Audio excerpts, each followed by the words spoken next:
Hi guys, Sunny here. So if you're new to my channel, I'm a professional ballroom dancer and I regularly share videos on YouTube sharing with you various aspects of the real ballroom dance world from a long-time industry insider's perspective. Okay, so the thing I would love to talk about today was something that came up in conversation this week with me. Someone mentioned about kind of extending their ballroom dance life. How do they do this? Meaning how many years they can dance into the future, okay? And I absolutely have great suggestions for this. So I'm going to share 6 of those actually. Okay, so dancing is joyful. The whole reason, actually one of the reasons I got into ballroom dance is I used to love all styles of dance, but I was like, I don't know any older ballet dancers, but I have seen older ballroom dancers and I love dancing. I want to do it to the day I die. So that's actually one of the inspirational aspects for me that got me into ballroom dancing. And it's true. I love it, love it, love it. Still love it to this day. So, number one priority, I cannot even express this enough. This is especially important for you ladies. Number one, shoes. So I'm not talking about proper fitting shoes. Obviously, you're going to purchase a shoe in the correct size. You'll take it off if it blisters your foot, etc. It's more nuanced than that, guys. Okay, unless you are competing at the adult A level or at the championship or scholarship levels, don't bother wearing regulation height shoes. And I do have a couple informational videos on dance shoes and the varieties that are acceptable and the different styles. I will post links below if you would like to see more of that in detail, okay? But I've seen girls, championship level ladies in their late teens suffer lifelong injuries like bunions that not only extraordinarily prematurely end their dance career, but negatively impact for them for the rest of their lives, okay? By walking in high heels. Here's the challenge with that on your body mechanics. For every half an inch of heel, actually for every 1 inch of heel that you add to your heel height, you will increase the pressure on your forefoot by 25%. So as previously shared, a Latin regulation shoe is 3 inches. So what does that mean in layman's terms? Okay, if you are a 137-pound lady in 3-inch heels, you now become a 240-pound lady with the stress that is putting on your joints, on your tendons, on your muscles. Bad news bears. That is a lot of weight to haul around the floor athletically, okay? Very bad for your body. So this can cause, in that terms of that forefoot pressure, permanent disfigurement. That could be neuromas, Haglund's deformity, plantar fasciitis. And these are things that can affect you the rest of your life negatively. Why do that? Your body is biologically designed to work most efficiently barefoot, which obviously is zero heel at all. Now, I'm not saying dance barefoot. That is a bad idea, especially if everyone else in the room is not barefoot. But I am saying probably a good idea to not wear heels unless you need to.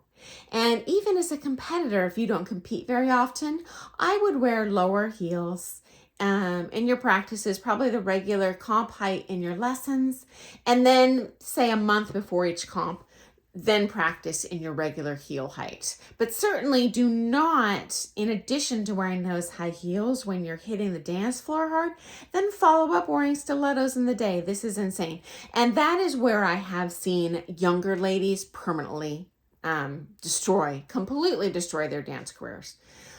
So take my advice. Don't do it. I don't care how pretty you think your legs look. It's not worth hurting yourself permanently. Next step, the high heels create more pressure and work for your hip flexor muscles, okay? So your body has to mechanically work harder, provide more vector force to move your body forward, okay? Next up, especially if you're older, as we age, our balance naturally decreases. And if you're not used to dancing in high heels or wearing heels every day, it greatly increases the likelihood that you're going to fall or twist your ankle, hurt yourself. So you might even consider, when you start dancing, if you don't regularly wear high heels, kind of work yourself up to that heel height, okay? Next up, high heels causes an unnatural flattening of your lumbar spine. Well, what does that mean? Well, it means you have to overcompensate with your thoracic spine, with your upper spine. This can create lifelong injury. So consider stretching, consider good posture when you're not dancing, okay? And again, the lower heels are just a mechanical way to decrease the odds that you're going to get an injury there, okay? Okay, next up, knee injuries. So the high heels increase the distance from your knee to the floor, okay? What does that mean? Well, it causes excessive knee torque, meaning force of rotation, and increased compression in the knee with that force.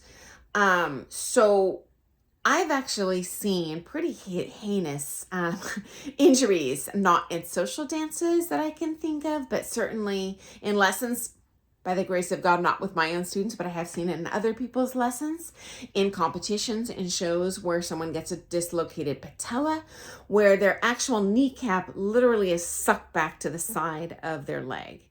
So let's not have this happen.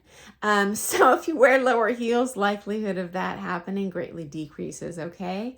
For those of you that social dance, as competitors, maybe have your partner and you wear regular heels when you're doing those comp rounds at a social dance, but when you ask someone else to dance or accept a dance from someone else as a social dancer, you know what? Throw yourself a bone. Just put those low heels on. Doesn't hurt anything, and you'll be more comfy and less likely to injure yourself, okay? Also increases risk of injury to your toes, okay? So this presses your toes into the toe box with a great deal of force, not only because of the heel, but just because of the design of the shoe. Ballroom dance shoes are more snug than a regular street shoe because we would risk ankle injury if our foot is sliding around there, especially in a high heel. So just be aware of that. If you keep on doing that, it could cause corns, it could cause blisters, it could cause calluses, or permanent injury like hammer toe. We don't want that.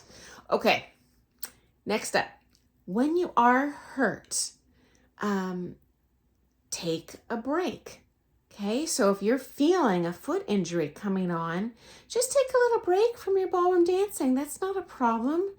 If it still hurts after regular shoes and just regular daily activity after 2 weeks, then I would go see a doctor. Okay, and frankly, you're going to get better results from a sports medicine doctor than your primary or even an orthopedic or other kind of specialist. I've been down that road and they just tell me, oh, just stop dancing. Well, that's not an option for me. Or even stop wearing heels. Well, if you compete at a high level, that's also honestly not an option. So ask to be referred to a sports medicine specialist, and they might be able to refer orthotics. They'll have a number of things they can test you for and suggest to you to get that injury to go away and still be able to dance, okay? You want to nip that in the bud.